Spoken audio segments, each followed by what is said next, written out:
Une brosse à dents, une guitare, un ours en peluche. Nous sommes à Paris, dans un musée un peu spécial, le musée des cœurs brisés. C'est l'une des robes qui a été léguée au musée des cœurs brisés, qui est en fait une magnifique robe rouge et une robe de mariée, mais d'un mariage qui n'a jamais eu lieu.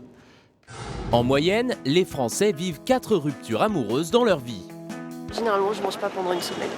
Ça a été très difficile et il m'a fallu beaucoup de temps pour m'en remettre. Site internet, séances de coaching ou même exposition, aujourd'hui, le chagrin d'amour est devenu un véritable business. Qu'on ait envie de tourner la page ou de tout faire pour reconquérir son ex, comment s'y retrouver parmi toutes les solutions proposées? Mais surtout, comment ne pas se faire avoir? Patrick, 41 ans et père de 2 enfants, n'arrive pas à se remettre de sa dernière rupture. C'est une relation qui a duré pendant 2 ans et la rupture s'est passée au mois de décembre. Donc rupture qui reste un petit peu encore ancrée dans l'esprit et c'est très difficile en ce moment. Donc je pense que le coaching va me permettre d'avancer.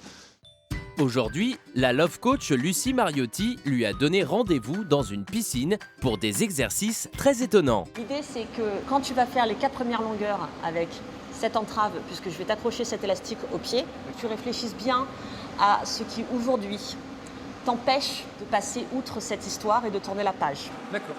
Après 4 longueurs avec l'élastique, Patrick prend conscience que malgré la douleur, il peut avancer. Mes freins, c'est par rapport à ma rupture. J'avais l'impression d'être comme quelqu'un qui courait sur une patinoire et qui n'avançait pas, qui faisait du surplace. Et ça a permis de voir qu'il y a des freins, mais il faut savoir les enlever. Je voulais symboliser le fait que quand on a des blocages psychologiques, on s'arrête dans la vie, on n'avance plus.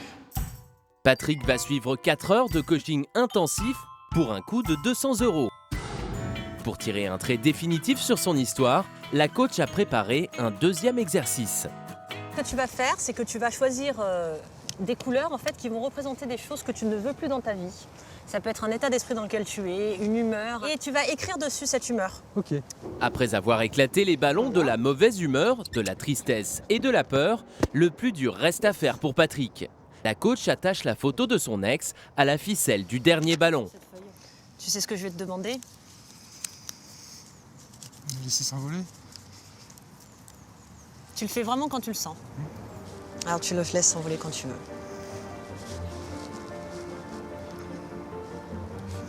T'as vu? Comment tu te sens après avoir lâché ce ballon? Je me sens triste et je me sens à la fois libéré parce fallait que je la laisse partir, quelque part dans ma tête, parce que sinon j'étais emprisonné. Et quelque part, je la laisse aussi partir vivre sa vie, quoi. Et la tienne? Et la mienne aussi. Les exercices sont volontairement simples pour créer un déclic chez Patrick. Parfois, il suffit simplement de faire quelques longueurs de piscine ou de lâcher un ballon pour réaliser des choses qu'on avait oubliées. Certains tentent de tourner la page, d'autres en revanche n'ont qu'une idée en tête, récupérer leur ex à tout prix. Aujourd'hui, un site internet fondé par Antoine Pétavin vient à leur rescousse. Sur le site, il y a un forum sur lequel les gens viennent s'entraider, se racontent leurs problèmes.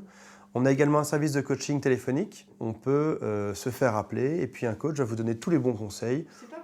Prune Kellien est une des coachs du site internet. Alors le conseil numéro 1 que je donnerais pour récupérer son ex, ce serait une période de silence radio. Ça c'est très important, il faut couper les ponts en quelque sorte, mais pour un temps très court. Donc plus de SMS, plus d'emails à tout va et compagnie. Deuxième conseil, c'est de reprendre confiance en soi, c'est-à-dire reprendre des activités, une vie sociale, ressortir, se rappeler qu'avant son ex, il y avait une vie. Selon le responsable du site, 50% des clients parviendraient à reconquérir leur ex. C'est le cas de Maxime, 26 ans. Lorsque Julie le quitte après 3 ans de relation, il est totalement perdu. Donc au moment de la rupture, j'étais triste, je pleurais tout le temps, toute la nuit. Moi, je regardais les photos et puis j'essayais de trouver une solution, quoi. Après 1 heure de coaching téléphonique qui lui aura coûté 40 €, Maxime applique le principe du silence radio et coupe tout contact avec Julie. D'habitude, j'étais vraiment son centre d'intérêt. Et l'autre, de savoir que s'il me répondait plus, c'était forcément qu'il était avec d'autres personnes, Ça me faisait quand même bizarre et ça me donnait encore plus envie de le revoir. Le conseil numéro 1 a fonctionné et Maxime a ensuite repris confiance en lui. Résultat, après 8 mois de séparation, Julie et Maxime se retrouvent enfin et ont décidé d'emménager ensemble. Oui, ça valait le coup de faire tous ces efforts parce que ça a fonctionné. J'ai pas perdu mon temps et puis le coaching a marché. J'espère qu'on va aller très très très loin ensemble et que ça va jamais s'arrêter. Et puis voilà, et puis qu'un jour peut-être ce sera le papa de mes enfants.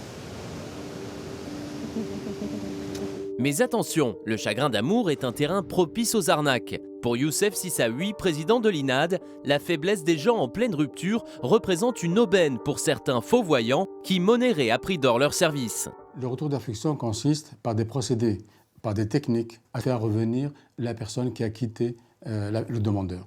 Dans 99,99% de cas, c'est une escroquerie pure et simple. Ces quelques dossiers représentent plus de 800 000 € d'arnaque à la voyance. Alexandra est une de ces victimes. Il y a 3 ans, elle vit son premier chagrin d'amour.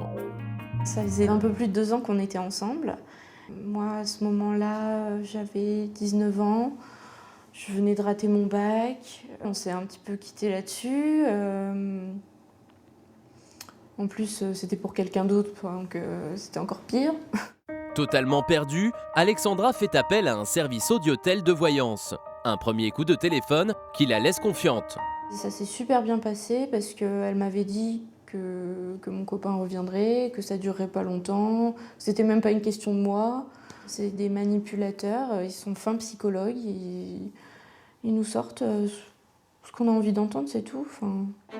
Après avoir payé 15 € les 10 premières minutes, le piège se referme sur la jeune fille désespérée qui multiplie les forfaits de 300 minutes à 1 300 €. Ça s'est enclenché comme quelqu'un qui va au casino et qui a tout le temps envie de jouer, quoi.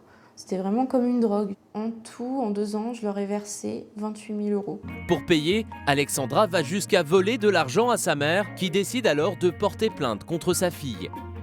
Donc moi, je me suis retrouvée à 21 ans devant le gendarme qui me menaçait, qui me disait que si je ne m'arrêtais pas, c'est devant le procureur que j'allais me retrouver.